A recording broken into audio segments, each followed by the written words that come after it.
Good morning and welcome to our Packed Forum Summer Series presented by Fairmount Partners and Anexinet.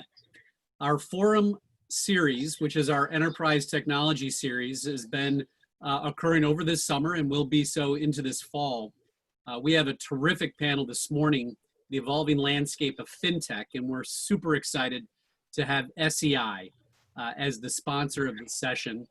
SEI, a leader in financial services and longtime supporter and partner and founding leader of PACT, is leading the session this morning. Let me run over just a couple of rules of the road. First off, we have a desktop platform and we'd love for you to plug into that. You see on your screen now a QR code. You'll also receive a link to be able to do so either through mobile app, accessible through both your iPhone as well as Google, and a desktop platform. This will provide year-round connectivity for our forum community, and you can certainly plug into the content doing so. We'll remind you at the end of the session how to do this as well. As always, attendees are unmuted with no video. Please use the Q&A window to ask questions.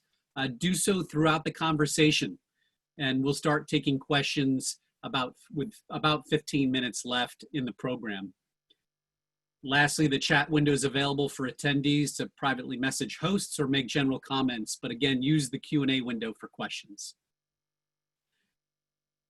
It's now my pleasure to introduce the manager of SEI Ventures, longtime collaborator with PACT. Very excited to welcome Jennifer Ciotti. Jennifer, welcome.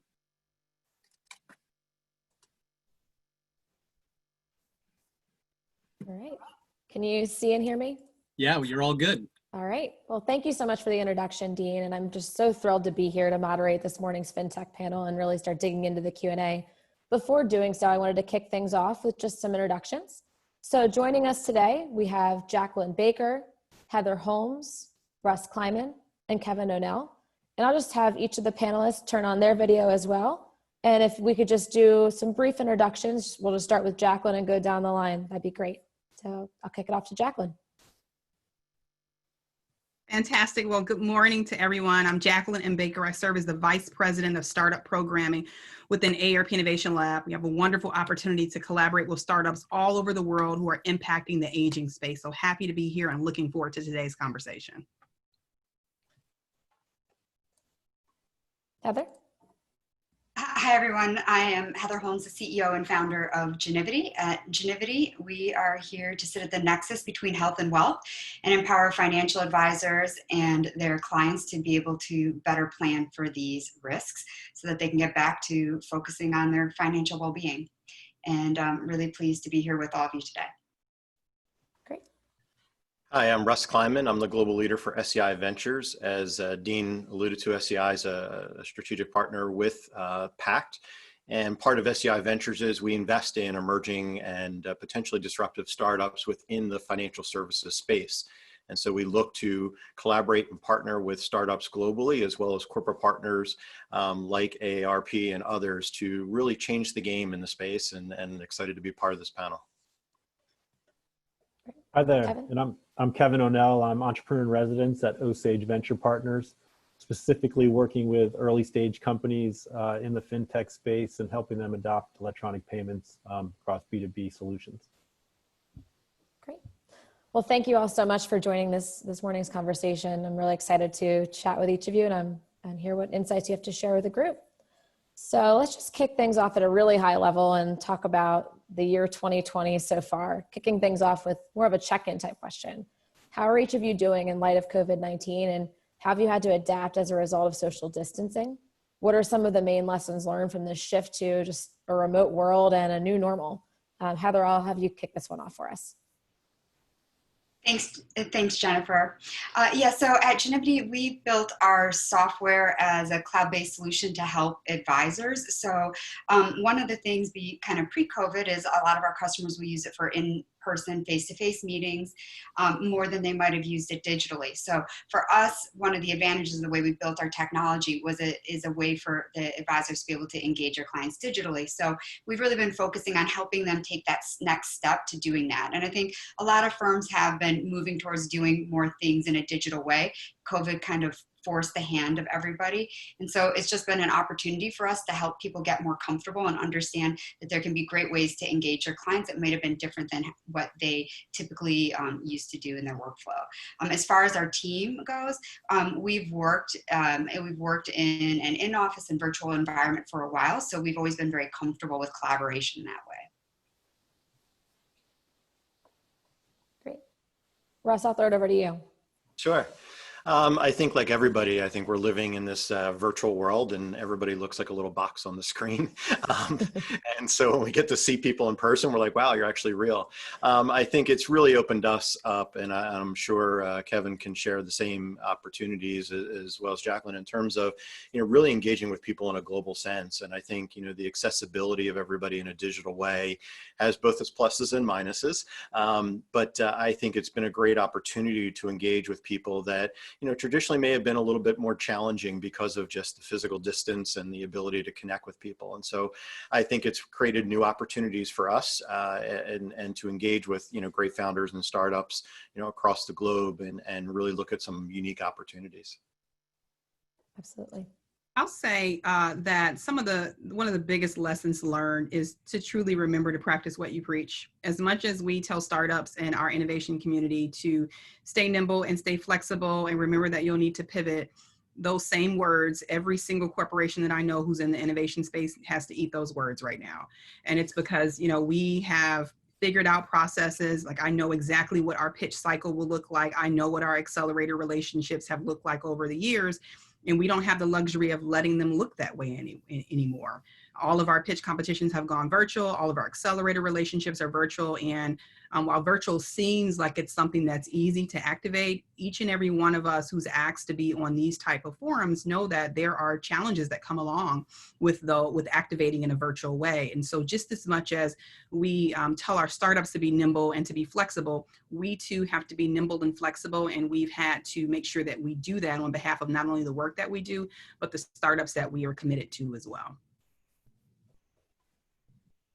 All really great points. I'll add in, it's an interesting time, right? And it's created a lot of pain for a lot of us, but it's created a lot of innovation as well. And so one of the interesting parts that I find in the innovative part of this is that we're all in this together in the whole world. And so we may all be boxes, but on a personal note, we all have kids and dogs running around in the background, no matter whether we're calling in from Spain or South Africa or the United States.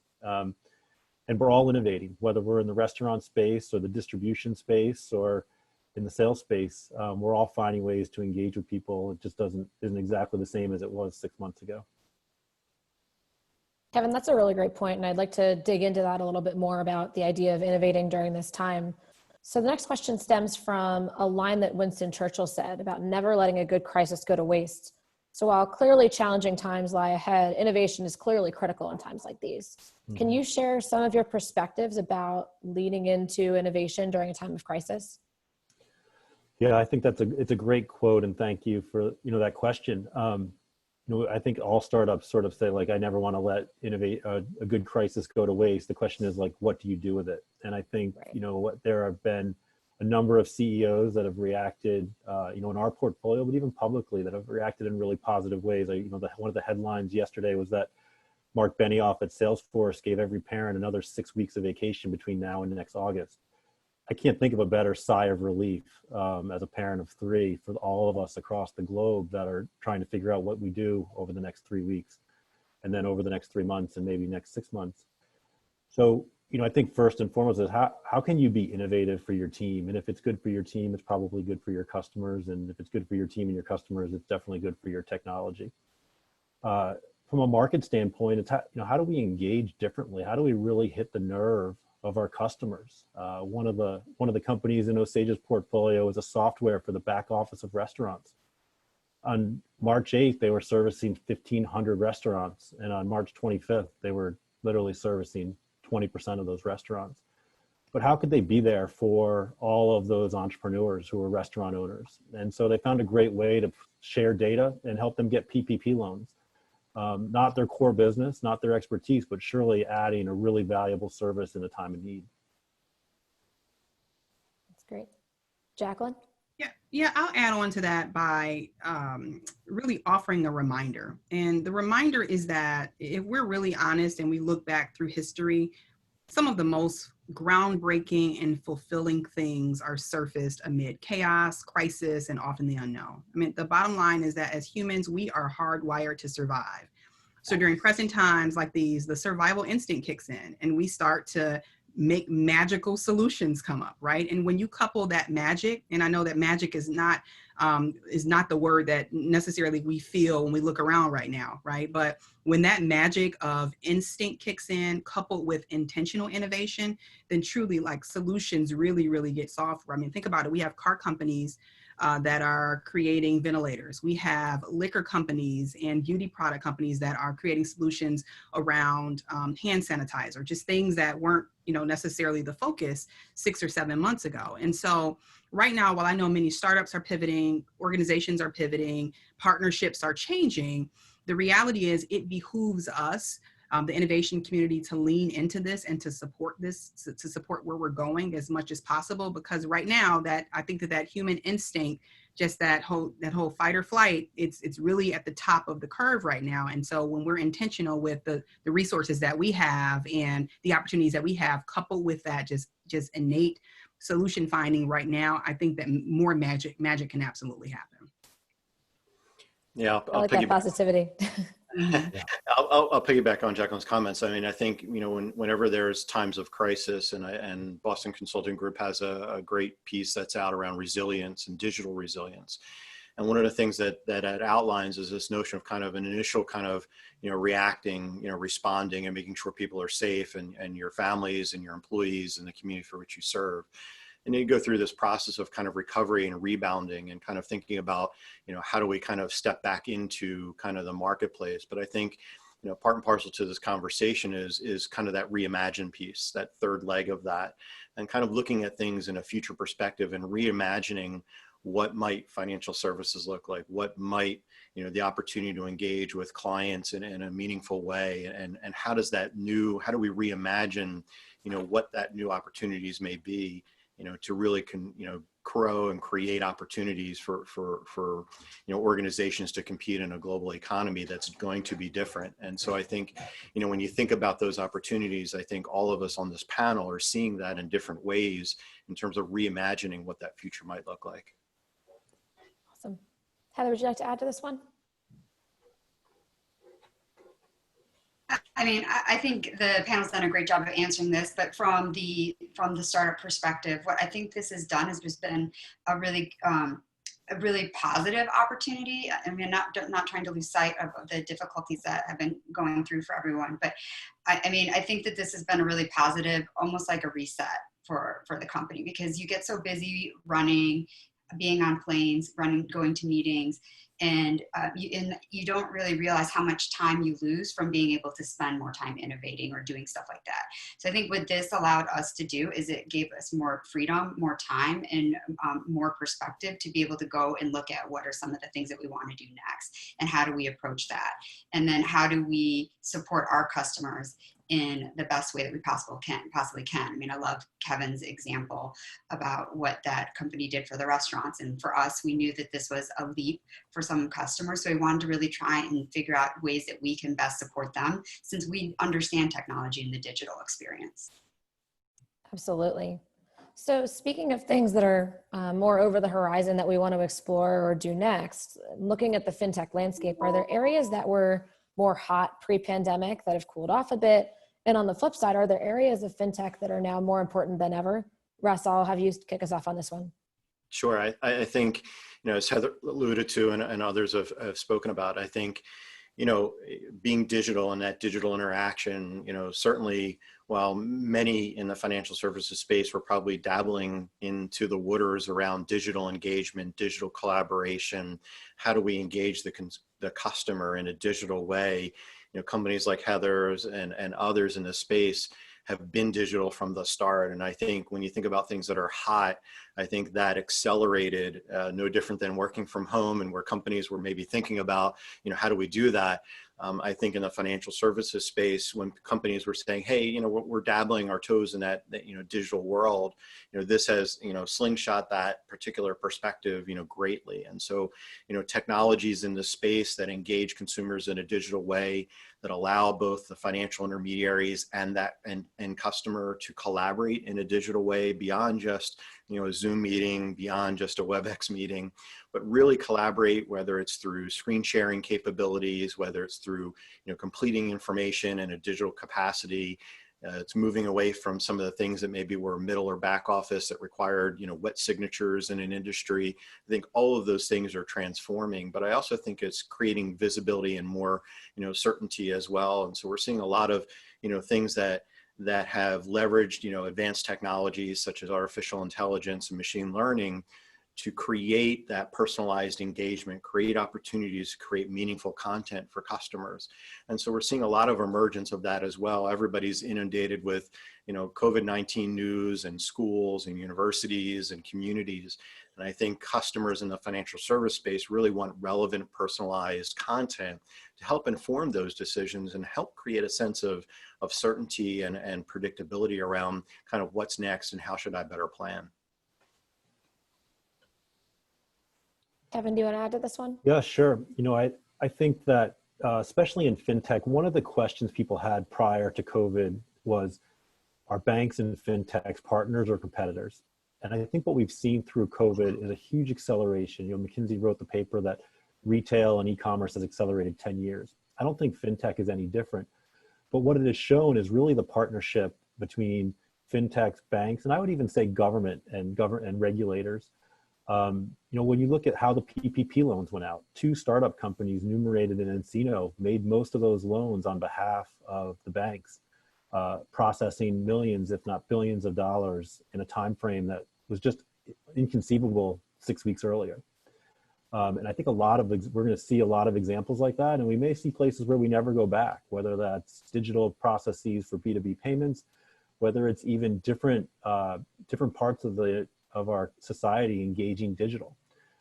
When you look at the numbers that Cash App has put out and Bank of America has put out about online banking, the biggest spike in people now adopting online banking are seniors. They don't want to go out. They don't want to put themselves at risk for COVID, but they're willing to learn this new technology to engage. And even looking here locally, Relay is a startup company here, Relay, that does text messaging. Again, their adoption has been financial services. Which is really not, a market that you would have expected to move so quickly before COVID. Absolutely. So pre-pandemic, everyone was talking about the notion of financial wellness. And I feel like that's such a broad term that I've heard all sorts of interpretations to. Heather, I wanted to kick this one to you. When you think about financial wellness, what does that mean to you, and how has that changed in the current climate? And have you found the convergence of wealth and health has accelerated over the last several months? Yeah, thank you, Jennifer. I think obviously we sit at the intersection between health and wealth. I mean, healthcare costs are the #1 cause of bankruptcy and retirement in the US, but can just decimate someone's financial plan at any point. And I think we're starting to see the stories of how COVID and the bills and how catastrophic that can be for individuals. So I think what COVID and this pandemic has done is really shown the spotlight as to just how intertwined the intersection between your health and your well-being and your financial security are. And so what we've seen is an increase in advisors really starting to understand and really trying to embrace that even more and to have those conversations. Independently, what we've been doing, and we're going to be doing, be publishing some research and putting out a webinar shortly about kind of consumer sentiments of what's going on. We did do some looks early on in the pandemic, and then we felt like things had kind of changed over the summer. So we wanted to better understand where people were at today. And one of the universal things that we saw coming back in that research was that consumers or investors are very aware of this, and they want to figure out anything that they can do to best optimize their health to make sure that they're able to continue working, continue contributing, and be able to be financially secure. So I think helping people understand those steps is just going to be even more important in ways that people can think positively about planning for their future well-being. Absolutely. Russ, would you like to add from your perspectives? Yeah, sure. I mean, I think, Heather hits it spot on. I think, when you look at healthcare costs, and especially in this current climate, I think there is a heightened sensitivity to something like that. And when we look at financial wellness, we really encourage our advisors to really look beyond just, the traditional elements of a risk tolerance questionnaire and retirement, and really look at the holistic perspective of a particular client, which includes those healthcare costs, both present day and planning for that future, long-term care costs, and other elements that can come into play. And then when you think about that expanding even further, is when you think about financial wellness, it's beyond, just again, kind of that retirement focus. And it's really looking at things such as, insurance products and other components that really come into that overall view of really focusing on not just the here and now, but the long term. And I think one of the things that we're starting to see in the marketplace is really this breaking down of traditional silos. In a financial wellness perspective, the consumer doesn't want to go to 5 or 6 different providers to really, focus on their financial well-being. They want to be able to have a single conversation, whether it's digitally or in a virtual conversation in today's world. But they want to have that single conversation where somebody understands that total picture and really helps them plan for today as well as tomorrow.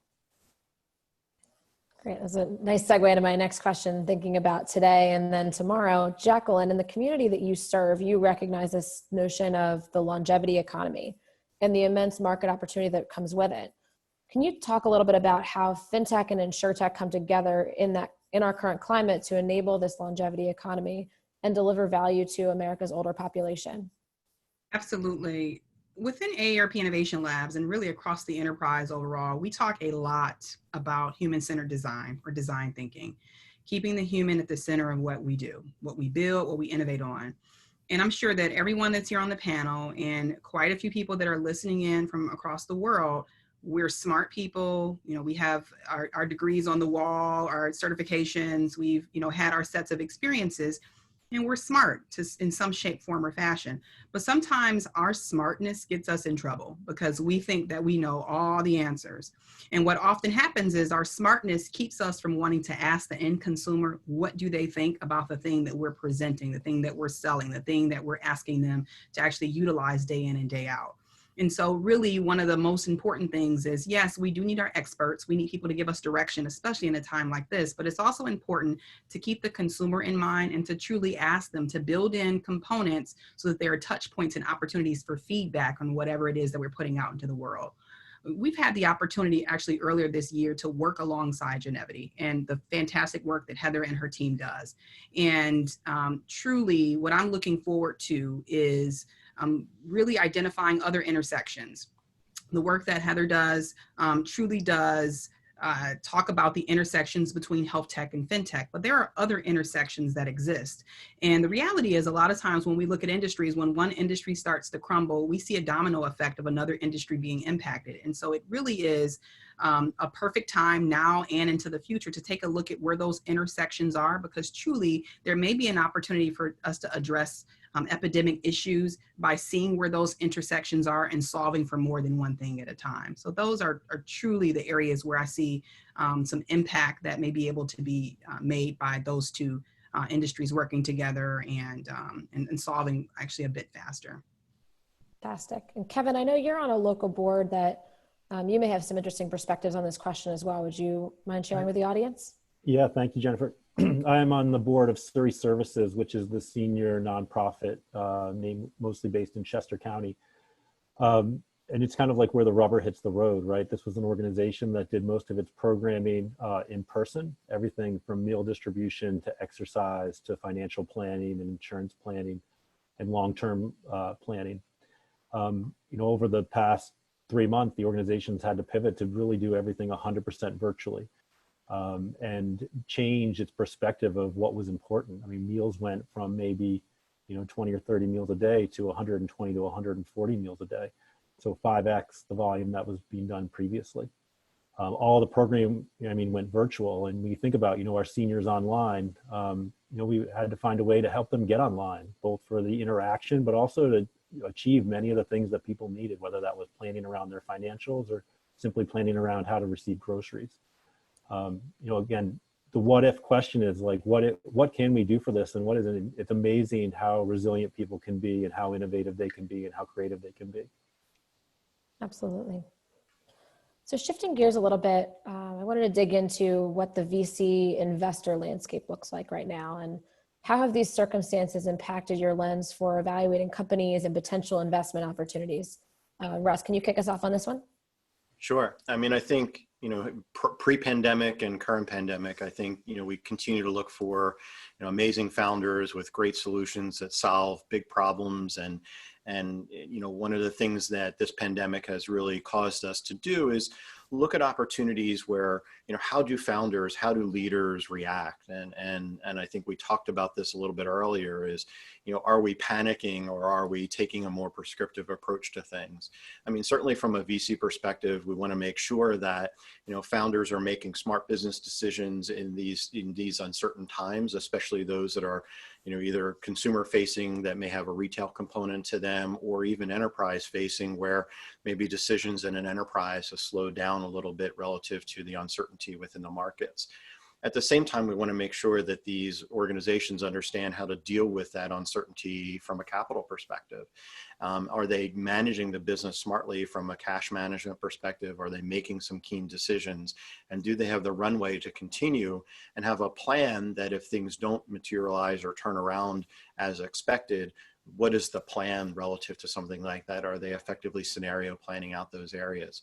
But we continue to look for great founders in a very diverse space. Certainly we've seen an uptick in opportunities relative to identity management, fraud, cybersecurity.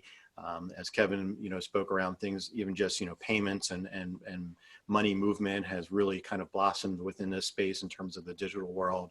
And so we're seeing some great opportunities, but we're also probably taking a bit more of a cautious lens in terms of just decision making and cash management within the space. Great. Kevin? I think similar to what Russ said, we've taken a cautious approach, but I think, for the entrepreneur, we are investing. And I think just like the entrepreneurs with whom we invest, we still see the glass as half full. And we may not see it exactly as we saw it before, but I think, there are lots of entrepreneurs out there who are pivoting their businesses or shifting their businesses to meet the needs of their customers. And they're achieving that. And, more easily said in some spaces than others. We've seen some companies that have hit their annual number in 1 or 2 months because of some change in the economy and in the landscape of their solution.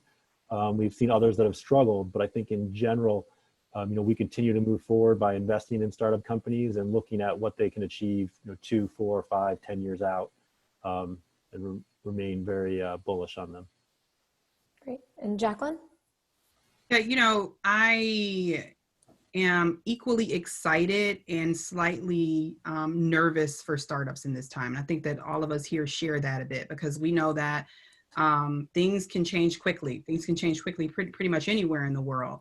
And for us, because we know that things can change quickly, we have consistently over the past couple of years offered a suite of services for our startups, which include, product market fit assessments, pilot opportunities, survey, focus group opportunities, so they can get their product, their service in front of who they believe their ultimate consumer is. Well, this year, although we've had an investment vehicle, an actual investment vehicle that we've offered our startups for several years, this year we were really excited to really at the height of the kickoff of COVID, unfortunately, we were able to actually start writing checks, which for us was really important because in a time when I know that a lot of theories are let's stop writing as many checks because we don't know what the future is going to look like. We were excited to look at it from a different perspective and say, we know that startups are going to need more support. We know that the true impact of this global pandemic, we really haven't seen truly what the summary is going to be long term. So we're excited to be able to offer additional resources in a check writing way to startups, not only now, but we look forward to doing that in the future as well. Great. So looking at the future and thinking about those feelings of excitement and also a bit of nervousness, what do you think the FinTech startup and VC ecosystem will look like 12 months from now? Or I guess what your best guess is, knowing that things can change pretty quickly. Jacqueline, I'll throw it back over to you. Okay, you hit me with the hard question first. All right. Well, I'll say this: if I am able, or we're able, however you want to look at it, in 12 months to answer this question accurately, I may be in the wrong industry. But what I'll say is, I truly have to refer back to humans being survivors, right? I believe that the things that are put in front of us, the things that are put in front of, especially innovators and makers and people who are just relentless in finding solutions, I have to remember, and I think we all have to remember, that those people exist.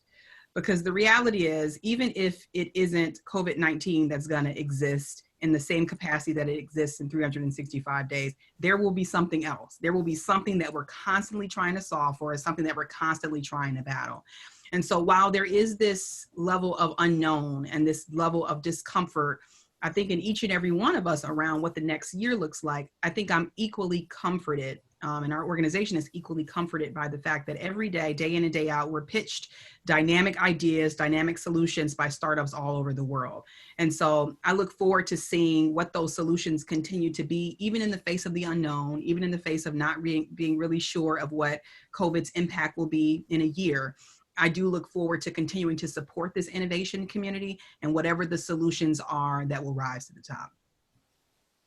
Perfect.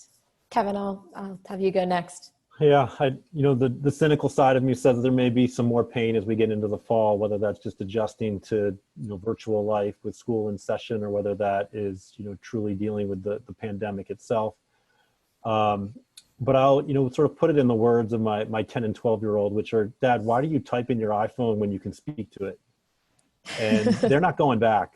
And I think for a lot of us, whether we're 80 or 8, we're not going back. I mean, the whole world knows how to use Zoom now. And my grandmother, can use Zoom as well as my 8-year-old. And, there are a lot of things that we've accelerated, and we're going to keep using them going forward. Absolutely. Russ? Yeah, I mean, I agree with Kevin. I think, whether it's e-commerce where things are being done online, I think I heard yesterday on CNBC, the number of transactions being done digitally online, whether it be through Amazon, Target, Walmart, or other institutions, have, more than doubled since the pandemic. And to Kevin's comments, the question in the marketplace is that going to retract, or is that going to remain consistent? And I think when you think about FinTech and the financial services space, I think, conversations have changed relative to financial planning, where people are, in the world, thinking about healthcare costs, thinking about longevity, thinking about financial wellness, and more broadly than they were before. And I don't think that that's going to go back. I think the conversations have changed. And I also think that the consumer has an expectation that has changed as well. To Kevin's comments too, I think, everybody now has a different behavioral pattern. And I think, there's certain things that I think we would all like to change and have those in-person conversations. But I think there's also equally digital elements that have, transformed the way we interact. I don't think I'll ever walk into a bank again because they've increased the ability to do online deposits, and almost nobody cuts checks anymore. And so I think that transition, both all different tiers, from the front office experience in terms of how we deliver financial services, how we deliver, capabilities to the markets, to that middle office or back office capabilities where, hands-on keyboards and manual workflows, wet signatures, the regulatory component. I think all of this environment has forced a transition that why would you go back? Why would you, require a wet signature when we've moved and accepted the digital signatures? And so I think all of those different dynamics are going to force a change in the future of FinTech in terms of a focus on this digital interaction, a focus on more straight through experiences, a focus more on a new conversation with the customer, with that consumer around health and wellness and a holistic view of their life. It's also true. Heather, I'll wrap it up on this question with you. Well, I think this is a really tricky one, but I think it's not necessarily in this space that we're talking about. But I think, for example, I got married on August 1st and we did it on Zoom, and we had, we worked with a brilliant entrepreneur who had pivoted her business into doing weddings via Zoom. So we were able to include all of our loved ones and people from all around the world and give them something entertaining to do. And it was a really neat experience. But as far as where do we see like VCs and FinTechs and that stuff going, I think that's impossible to know. One of the things that I'm going to be really interested in seeing is how companies are evaluated, based on the past 12, 18 months. And as we continue to go through this, like what do metrics look like? How does that all change in the investing world because of what we've been going through. So that's the thing that I don't have the crystal ball, but those are the things that I'm most interested in understanding as to how they evolve. And I think there's amazing entrepreneurs who are doing amazing things in this time. Sure. So before I ask my last prepared question, I just wanted to give a reminder to anyone listening in right now to please use the Q&A box. If you have any questions for our panelists, whether it's all panelists, an individual panelist, I'm happy to share those with the broader group. But this is another question I wanted to ask all panelists. So given this landscape and what we've just talked about in the last question and what we think may happen in the next 12 months, more specifically, what advice would you share with a startup who is hoping to raise a round in the next 6 months? I'll have Kevin kick us off on this one. I think Jacqueline captured this really nicely earlier, which is that, we're not out of the woods. And so while we can look forward and we can be innovative, we need to stay on the field.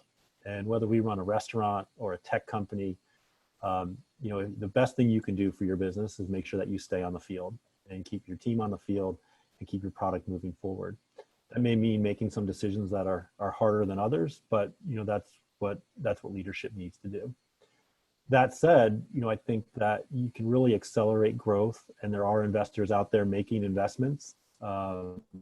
So if you can package up and get it in front, the diligence process may be longer because it's virtual, and most venture firms are probably going to do 3 times the number of reference checks. But it is possible to raise money and continue to accelerate your business. Jacqueline, I'll have you go next.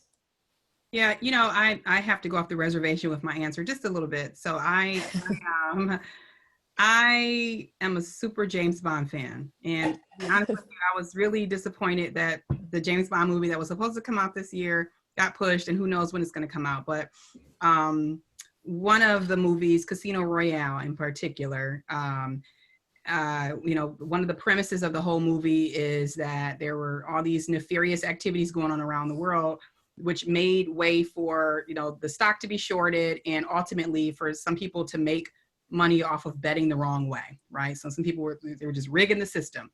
And the whole thing that I think about there with that whole statement is that there are still people that are placing bets, even times when it's uncomfortable, even times when you feel like it doesn't make sense. And there are people who can see through the clutter or see through maybe just today's challenges. And I say that even more so because I know that right now there is a huge level of discomfort that's going on. And there is a lot of unknowns, which we've all laid out today. But we also have to remember that in addition to the fact that there are people looking to invest still, there are other resources that have presented themselves, right? I mean, there are organizations that are offering funding that in some cases you don't necessarily have to pay back. And so while of course we support the VC community and we support investments, I do want entrepreneurs to remember that right now in this time, this unfortunate situation has opened up a lot of different opportunities for funding and a lot of opportunities for support and a lot of opportunities for connection in ways that didn't exist 5 or 6 months ago. So number one, just pay attention and be hopeful in the fact that there are people that are still placing bets on fantastic organizations and still supporting organizations that are in the age tech, fintech, insurtech space. But secondly, Remember that your nimbleness and your flexibility is important, which means that if you went into this thinking that, oh, I'm supposed to raise a round and that's the only way that this is going to get done, there are other ways. There are other ways for you to stay on the field, as Kevin said. And so your goal is to look around and see what are the other ways that I can stay on the field that might be outside of my original line of thinking. So that's what I would say there, Jennifer. Absolutely. And I'll keep an eye out for any news about the release of the next movie. Please do. Please do. Heather, how about you from the founder's perspective? I mean, I think Jacqueline said things very well, that there's a lot of different resources and things out there. I think personally that one of the advantages right now is that the playing field has been leveled. I think if you are out raising capital, so it's not the people who already have their own money who are able to travel to go pitch to VCs or have already been well funded so that they can go do that. The playing field's been leveled where anybody can get on a Zoom and do this, and that's acceptable. So I think I'm hopeful that means that for companies who maybe, or founders who might not have had that advantage, they will, have a better advantage now in that situation. But I mean, my perspective, I think, as a venture-backed company, but as a company that also is, very focused on being fiscally independent, is focusing on revenue. And if you can find creative ways to be doing that now, I think that is important and critical. And I think the great example of that was the company I mentioned with the founder who pivoted into doing the virtual weddings, where, her business is up 800% now. And that was a totally bootstrapped company. So I think people can do very innovative things in this time. And I think the constraints can be good, and the playing field with virtual has been leveled. So I'm hopeful. And Russ, I'll have you wrap it up on this one with your advice. I think, everybody's, shared some great insights. I think, to us, what we've seen is that, to Kevin's comments, stay on the field for those opportunities that are close in, lean into those opportunities, especially if they're enterprise opportunities. Don't be afraid to, I think, adjust your messaging to the market. I think, hear what's going on in the market and understand how your solution fits within that market, and how does that solution, how does your story potentially evolve given the current climate? And I think we've seen some companies do a great job in recognizing that their solution story needs to evolve given the current climate, and so it can still connect and resonate with the potential buyers of that product or service. I think equally, as Heather and Jacqueline alluded to as well, it's even though as a VC we want to be able to invest in great founders and great companies, there are other opportunities that we endeavor down as well. No different than Jacqueline and Heather participated in, is doing proof of concepts and generating revenue and creating those connections where you can demonstrate the value without going through that due diligence process, but really creating opportunity to do a POC and connect with those enterprises. And so I think that's a great way to bridge that gap and step into an opportunity that may not necessarily be a traditional VC funding model, but as an opportunity to connect with an enterprise, bring value, and generate revenue for your firm. And so I think those are great ways to get logos on your slide deck and create those relationships. So when funding is the right time and the right model, then you already have that established track record and credibility in the market. Great. Well, thank you all so much for answering all of the prepared questions. And now I'm going to have the fun and putting you on the spot with our audience Q&A. So I'll kick it off with the first one. And this one's starting with the banking sector. So given all that banking was almost virtual before COVID-19, and now with COVID-19, all financials are virtual, how do you see the future of the banking workforce, administrative expenses associated with it? Also, given that we're working remote, do you see more of the work becoming offshore forever? Any of you have some thoughts on that space? Yeah, I'll take a first pass at that. I think, no different than, the banking sector is very consistent with, things that SEI does, and we work with 10 of the top 20 banks in the US are our clients. And what we've seen is really a more heavily reliance on digital. I don't think it's transformed the workforce in terms of the quantity of people, but I think it's really transformed what they work on and the focus and activities, and really leaning into robotic process automation, AI enhanced capabilities, straight through processing, automated AML KYC checks. And so I think that transformation into more digital orientation is going to transform the expectations of that workforce. I think as you move more from that back office to middle to front office, I do think you're going to see that transformational change relative to that. Again, how many people have walked into branches pre-COVID, and many banks, globally were reducing the number of branches and things of that nature. I think this has, again, accelerated the business eye on branch operations. And I think that's a natural evolution, whether it's in-person conversations and how that consumer behavior is transformed, I think, as Kevin noted, almost, potentially permanently. I can add a few thoughts on that. I mean, I do think, adding on to that, like, we're just not going back. And so, we may not go in branches, but consumer banking is sort of the part that we visually see. What we don't always see as consumers is all the other parts of banking that have also become digital, or weren't digital, or were only a little bit of digital, but now are digital. And that's everything from a more complicated transaction for a consumer, like a mortgage or an auto loan, to very complicated transactions that are happening in the business to business world, that banks were a part of, but the flow of paper may have taken weeks, and now it's going to be done digitally and take days or even hours. So I think all of that has been accelerated in a similar way that e-commerce was accelerated, but maybe not quite as visually to the average consumer. Great.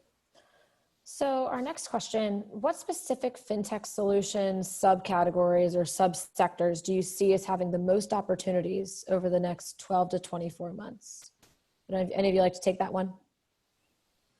I can take that one first. Okay. I look at, and I'm going to talk about business banking, but I'm going to start with an example that I think we all know as consumers, which is that probably the two most popular financial service apps aren't financial service apps at all, and they're Uber and Starbucks. And so in both cases, we trust those companies with our credit card information in a way that the payment itself actually disappears. Starbucks, we place the order, we get the points, but they hold our credit card. In fact, they're probably the largest consumer banking app in the country. In a different fashion, we did the same thing with Uber. We don't ever give our credit card to the Uber driver anymore, but we let Uber do that for us and post to our credit card statement. Similarly, as we look at this, I think the places where we'll see things accelerate is where companies make the payment itself disappear. Most of us, whether we're CFOs of large companies or we're consumers, we don't really care how the money gets there. We just care that it gets there, and it gets there on time, and it gets there securely. And so the apps that allow us to build a security layer, the apps that allow information to be tied to that payment and reconciled easily or automatically, I think are where we'll see acceleration. Yeah, I'll chime in on that as well, as I think, we're in this evolution of FinTech, and I think Forbes recently put out an interesting article around kind of FinTech 3.0, which is really kind of more of that B2B FinTech. And I think, as Kevin alluded to, I think everything that we do today in the community, especially as now we're all digital, has embedded FinTech in some way, shape, or form. I mean, I pay my utility bills digitally through credit card payments. And so I think as we start to look at, embedded FinTech is a component of everything, when even with Amazon doing lending capabilities and other digital providers. So I think, the evolution of FinTech is really, those subsectors around money movement, I think, is a real key area. Payments, money transfers, money movements, whether it's B2B or consumer to consumer or consumer to business, I think that's a key area. And I think, the other key area, the other subsector, back to the crux of the question, I think because of all of that, we're seeing a heightened awareness around identity management, anti-money laundering, know your client, kind of that secure tech, transaction to protect all of those transactions. Kevin's comment, we expect, while Starbucks has, the most credit cards and stores all that, we expect that there's not going to be a data breach. We expect that there's going to be security around that. And so when you look into the space, I think this transition in this marketplace has really established maybe a keen focus on things around security, identity management, KYC, AML.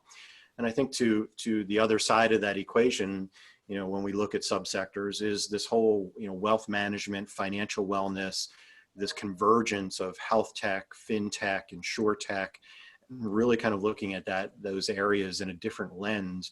Because again, the consumer is now this expectation of digital engagement. And I think we're seeing that convergence and an expectation that you're going to really be speaking to me holistically, not in a vertical silo any longer.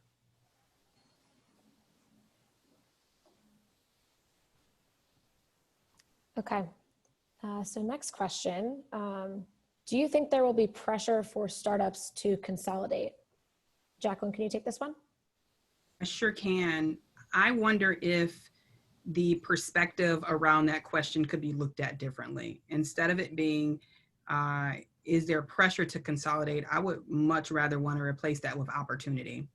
I think that when anyone looks to solve for something, there is a specific set of things that we're usually trying to go after. And even sometimes our ego and our want to lead that gets in the way of what we're actually looking to solve for. And so I do think that, any startup that we can think of, even the best and the brightest startups, they have gaps right there. And even in us as humans, there are gaps. There are things that we don't know, we're not great at. And I think right now is a good opportunity to be transparent and honest about those things and see, are there true collaboration opportunities that keep your company, keep your idea, keep the global thing that you're looking to solve at the forefront by looking for collaboration opportunities. So I wouldn't look at it as force. I would look at it more, as Kevin so eloquently put it, making sure that you keep your thing on the field, you keep your solution on the field, and that could potentially happen through a collaboration. Great. Yeah, I would actually echo that. I mean, I think that's and from our perspective as having portfolio companies, I'm sure Kevin could articulate this as well, is we equally look for opportunities for our portfolio companies to collaborate and to combine, their capabilities to deliver greater value to the market. And so I don't think it's a forced consolidation. I love the way Jacqueline's looking at it, because I think it's this climate can actually recognize that there's opportunities for startup firms to collaborate and deliver greater value to the market in a partnership process. And I think we always look for those types of opportunities. And I think too, to add on to what Russ just said, if we think about some of the largest, most successful companies, collaborations happen at every level. And there's a reason why they happen, because they make sense for many different business reasons.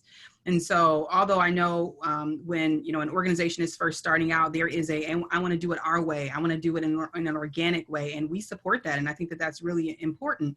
But we still have to look at the facts and see that sometimes it just makes sense. It just makes sense for us to continue to stay alive, to continue to impact. And so just as much as you look at, huge companies that we can think of that have merged over time or collaborated over time, those opportunities still exist for companies just a little bit earlier in their business life cycle. Great.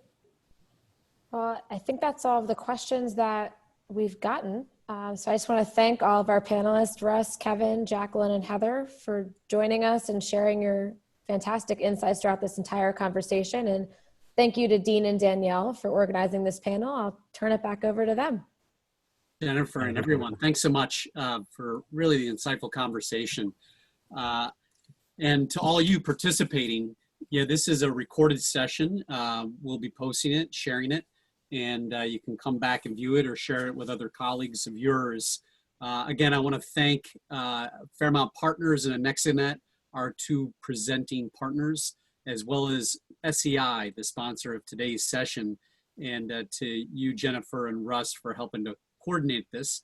We have obviously an upcoming forum series, and that includes a CIO roundtable, which is invitation only next Friday, as well as an AI, machine learning, and ethical data and healthcare session on Tuesday, September 29th.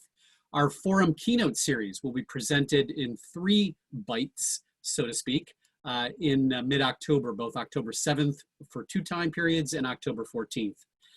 We're excited again to continue to deliver you great enterprise technology content. This morning's session was no different. Last but not least, I also want to make sure that you have the opportunity to download the Forum mobile app. You see a QR code here.